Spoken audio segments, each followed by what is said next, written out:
Not much, dude. How about you? Hey man, I'm just vibing, you know the usual. But I had a question for you. Do you shave your delicate area below the waist region? You know what I'm talking about? Yeah, With yeah, the twins, the dangle? yeah, You do? yeah, yeah. Okay, well I'm glad to hear that because today, ladies and gentlemen, the episode is brought to you by Manscaped. And you know what their mission is, baby. Gotta save them. They all matter. They all matter. All right? And the best way to do that is by using Manscaped's awesome new thing, man. This little trimmer right here, the Lawnmower 3.0, has this little light on it. Dude, that's crazy. It's like a tech. It's like shaving your, delicate areas, but like the SWAT version right here, man. Because of this, and I'm sure you can attest, you like to see what you're doing down there, right? Sure, definitely. That lighting should help. It should, man. But not only is this episode brought to you by Manscaped, we also have a promo code for you, ladies and gentlemen.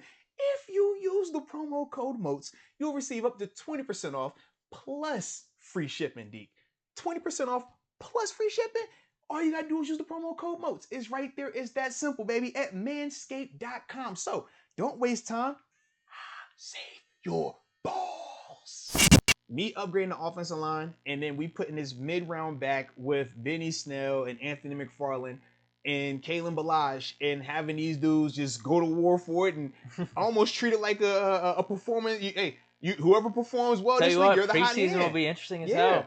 And I've seen Coach Tomlin, not necessarily at the running back position, but he's done this at other positions where he's like, literally, the hot hand is going to get the guy. Yeah, the hot hand gets the opportunity. We had this when this was probably my second year here. Me, Debo, Bud, and Jarvis. And he would be going back and forth. All right, I want Debo and Moat starting this week. All right, no. I want Moats and Debo. All right, excuse me, I want Jarvis and Moats. All right, I want Bud and Debo. And it got to the point where he was like, you know what? I'm going hot hand.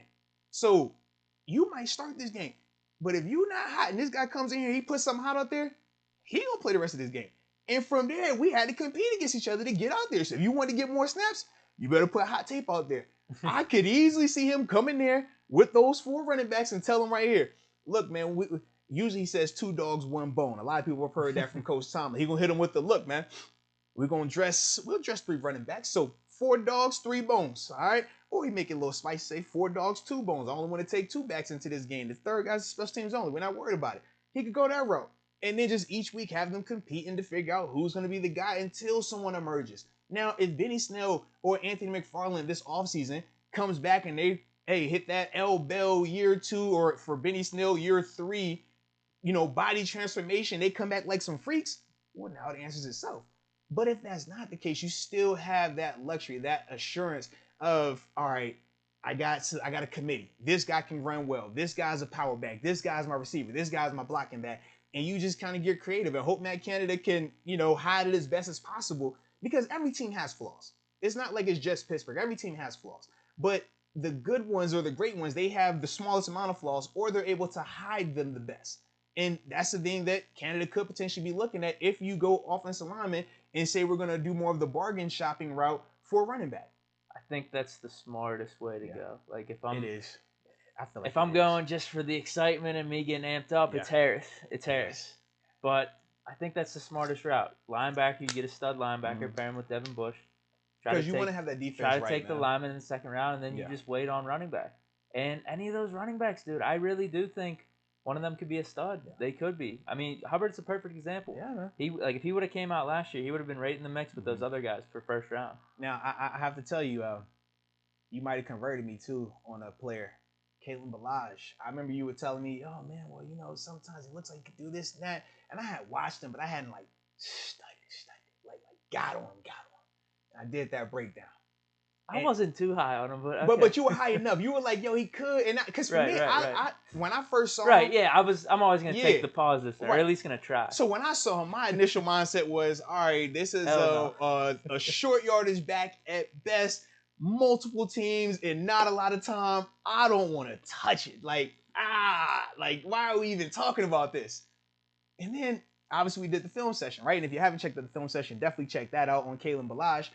I'm like having to watch all these different games. I'm like, man, he has all these little things that he does. And it's like, yo, did you like my analysis? I did. I'm like, yo, shout out to Deke. Deke called it. I'm like, I can see it. But it's the consistency. That's the thing. Now, That Chargers offensive lineman. Chargers, That Chargers offensive line was. He had the Dolphins, oh the gosh. Jets, and the Chargers. Yeah. So that's one of those things. Maybe the Steelers are seeing something here. But I'm asking myself on the flip side, is our offensive line right now better than any of those situations? But that goes to the draft, though. True, and that's the thing. Yes, which makes it the smart decision. That makes it intriguing to potentially pass on a running back then in those first couple rounds. That definitely makes it intriguing. If we go Tevin Jenkins or you find a stud offensive lineman, I feel a lot better because Kalen Ballage, is he the truth? Listen. The framework.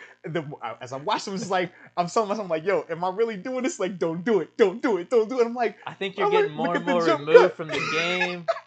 And you're starting to believe in some of this stuff now. And this is the problem too, man. I'm from the era where when we were growing up, we wanted to either be quarterback or running back. It wasn't an offensive lineman. It was never a wide receiver. We never wanted to rush the pass. We wanted to be a running back. So I love running backs. And when I watch him, he does little things. It just makes me like, oh, look at the footwork. Oh, he finishes falling forward. Dude, I love cornerback. Dude, what? He caught this one pass, man. He dead legs the guy, burst, then runs. I'm like, oh, I got crazy hype because I love that. I love like big, physical backs with sweet feet. Oh, baby.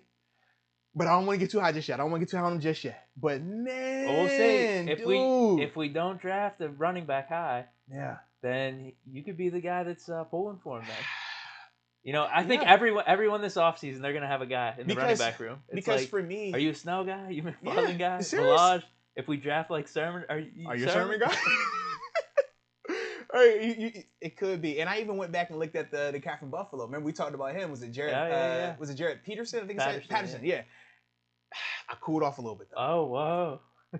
The more I look at him, he is very tiny. Jones Drew though. But I don't think he's a stick. Okay. He's tiny.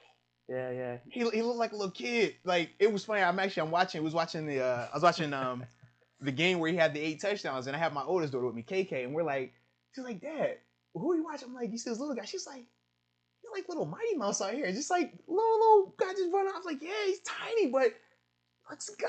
I'm like, I like his game, but he is like. Is it just the tininess? Is that it? Yeah, it makes me nervous because this is my thought process. All right, small backs, how are they gonna hold up? 17 games, how are they holding up versus not even MAC competition? Because remember, he's playing in the MAC, so you're going against bigger, stronger, faster guys. How does that translate at this level? You know what I mean? Some of the things that he was able to do versus some of the teams he was playing against, you're just like, you're not going to see a defender out there that looks like that. You know what I mean? Like, even the worst defender is going to be faster and bigger than that. So that's my only concern. But he reminds me of Darren Sproles more than Jones Drew. Okay. I don't think Jones Drew when I say him because he's not as big as Jones Drew. And Jones Drew, man, they call him a little bowling ball because he wasn't little. He was just short. He was very compact though. Yeah. Whereas with the kid from Buffalo, he just seems a little more of the petiter side. Not like tiny, but a little more bite size. Darren Sproles, like that's I think is the perfect person for like. I could see him in a Darren Sproles role in terms of returning kicks, in terms of you utilize him in some of these running games and some of these gadget stuff. But Darren Sproles was never a 3-down thumper, 3-down running back. Like we were hoping Dre Arch would be for us. Yeah, but now he's bigger than Dre. Now, and not in terms of height, but size. Oh like, yeah, definitely. Dre was built like a track runner, like in terms of super lean, super thin. But it's different. You gotta, you can run 4.3 and 4.2, but you gotta want to do that when there's people out here that's willing to hit you. And that was a little bit of the disconnect right there. But with Patterson, I want to call him Peterson. You've cooled off so much on him. No, it's because I keep thinking about the hockey with Patterson. Yeah. So I'm always like, I don't want to mix them up, and I'm like, oh yeah, it is okay. But that's my only thing. When I'm just like, it makes me low. It's tiny. Okay. Really tiny. Gotcha. Really tiny.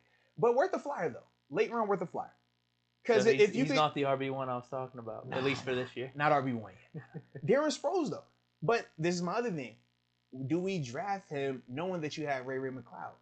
Because to me, Ray is our return man. Ray, I mean, you saw what he looked like out there. Even though Deontay was all pro as a rookie, it still looked a little different in terms of that gear that Ray played. Like, Ray is 0 to 60. The acceleration part is just crazy. Like, Deontay, he gonna make you miss. He gonna side, we'll give you that.